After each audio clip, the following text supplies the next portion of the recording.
Welcome, everyone, to another episode of Summit Sober. Today's topic is going to be around a very fundamental question that we have to ask ourselves. You know, do I have a problem? Do I have a drinking problem? Do I have a problem with alcohol?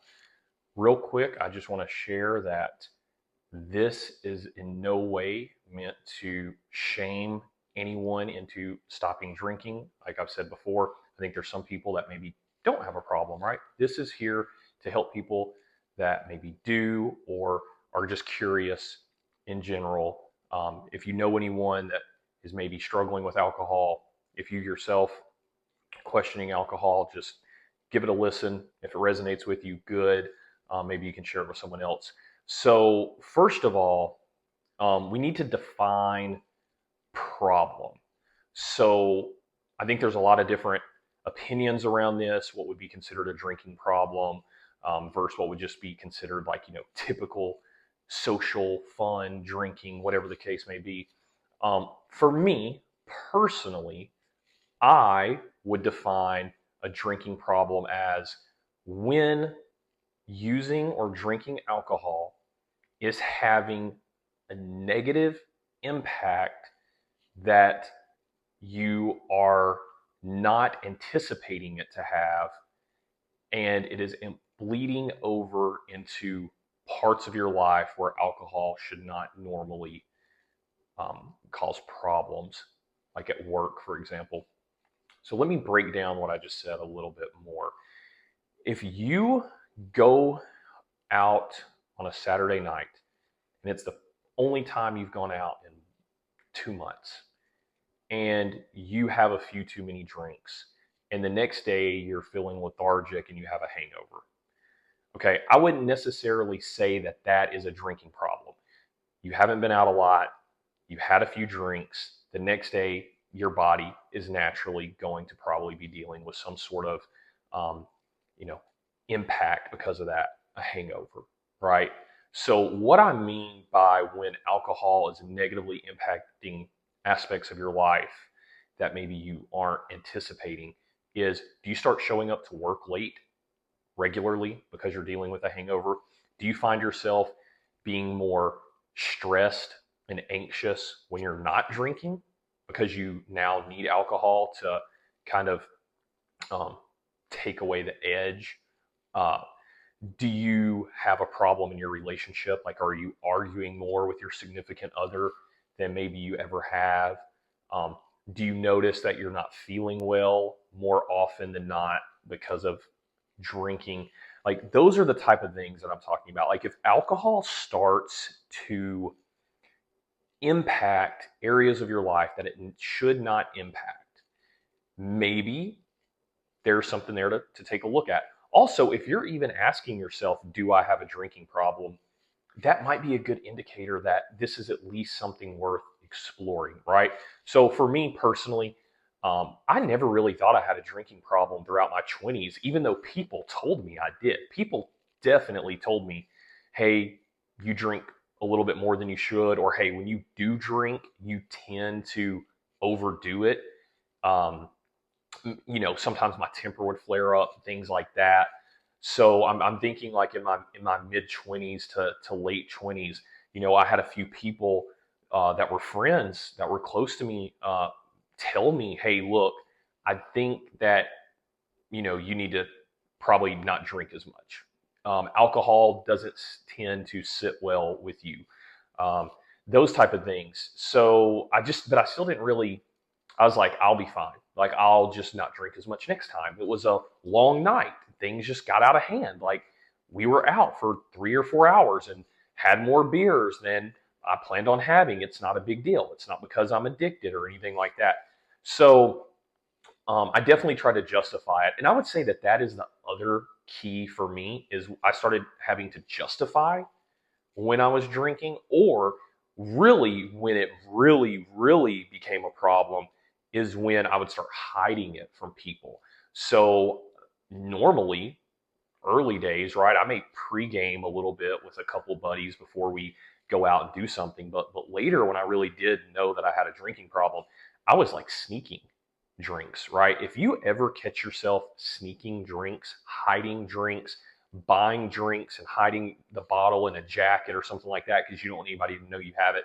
I mean, those are clear and very obvious signs, whether you want to admit it or not, that you definitely have a problem. And I would say that that's really, for me, when I started sneaking drinks and when I started having drinks, um, even I remember one night, for example, I was out with a few of my guy friends and we were all having some drinks and stuff like that, but everyone was being pretty responsible.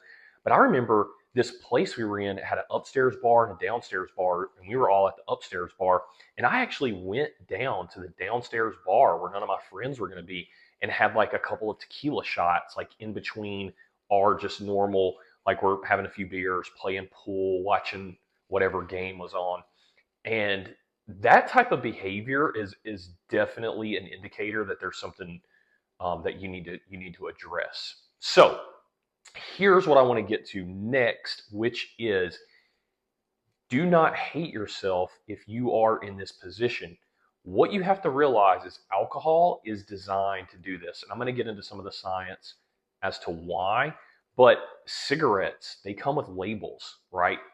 Alcohol doesn't really do that, but alcohol is a major drug and it is designed to interfere with the feel good chemicals that our brain produces naturally and basically get you addicted, right? So, what happens when you drink alcohol is your brain releases an extremely high amount of things like dopamine. Okay, these feel good neurotransmitters that are in your brain. And if we go back to like the beginning of human history, dopamine was released because it was a way for our ancestors to know this particular behavior is good. It is essential for survival. So, lighting a fire, um, finding food, eating food, spending time with loved ones, um, having sex, these type of things released dopamine. And it was a way for the human species to realize, hey, what I'm doing here, this is a good thing. This is essential to my survival. So, what's happened in modern times is because of all the constant stimulation we get through being able to interact with people whenever we want, having our food readily available, being able to play video games, being able to play on your phone, all of these type of things are little spikes and instant hits of dopamine. And our baselines have been raised a lot. So when you have something like alcohol to when you drink alcohol, it releases such an unnatural amount. It causes your brain to release such an unnatural amount of dopamine that it is signaling to your brain, wow, this is really good stuff. And what happens is your brain actually gets tricked into thinking that alcohol is essential for your survival. And over time, the more you do it, the more your brain begins to think this is very important. This is a very essential thing that I'm doing, this drinking. And then your brain even starts to release dopamine in anticipation to drinking. So if you've ever noticed, if you're driving home and you pass by your favorite bar, or you pass by some place where you go to drink, maybe a buddy's house or something like that, whatever the case may be, a lot of times you'll notice you get a craving. These are called triggers, right? These certain situations, certain places, certain events, and certain people will actually cause your brain to release dopamine in anticipation because it associates those particular people, places, things, events, whatever it may be, with alcohol consumption. So, a really good example of this, like I said, let's say you're driving home from work and there is an exit that you can take off the highway that leads to your favorite bar. a lot of times when you start to pass that exit, your brain will actually start to release some of the dopamine and some of those feel good chemicals because it is anticipating that you will take the exit, go to your favorite bar, and have that alcohol. So, this is why you have to really be careful about the triggers, the people you surround yourself with, the places you go, things like that. All of that just to simply say it's not all your fault. If you have a drinking problem, you are not a bad person. You just need to understand the science behind why it happens. And you just need to be honest and admit to yourself if you do have a problem, or even if you're curious about maybe just cutting back a little. Maybe you do not have a problem, but you feel like maybe you should just cut back a little, right? Understanding the why and the reasoning behind it will make that an easier thing to do. So just ask yourself some questions. Am I drinking too much? Am I spending too much money on alcohol? Am I ever lying to anyone about my alcohol consumption? Um, any of those type of things, you know, if you're asking yourself any of those questions, just consider what it would be like to try a sober challenge. Maybe try going for 1 week without alcohol. Let's say you typically have 1 or 2 glasses of wine when you get home from work. Or let's say you go a month. You want to try and go a month without alcohol. Just try some sort of sober challenge, a week, a month, 90 days, whatever the case may be. It doesn't have to be anything crazy at first. You don't have to feel like you're cutting out a part of your life that you don't want to cut out, but just try it. Look at it as an experiment and see if it makes you feel better. Also, the mental clarity that you'll gain from not drinking for a period of time will maybe help you answer some of these questions that you're having about your sobriety or about your level of alcohol consumption, however you want to think about it. So I would wrap it up just by simply saying, if you do think that you have a problem, it's okay. It can be fixed. It is not a reflection of you as a bad human being or a human being that's done anything wrong. People like alcohol. Alcohol is designed to play with the chemicals in our brain to make you like it. That's what it does. That's what it would do to anyone that drinks, except for a very few select group of people that have a gene modification in which the ethanol in alcohol instantly makes them sick. Outside of those people, everyone would like it because it's going to trick your brain into thinking this is something good for you. That's how it works. So don't hate yourself. Don't be mad or beat yourself up. But at the same time, do take responsibility if you do have a problem. And let's try to do something to improve the situation.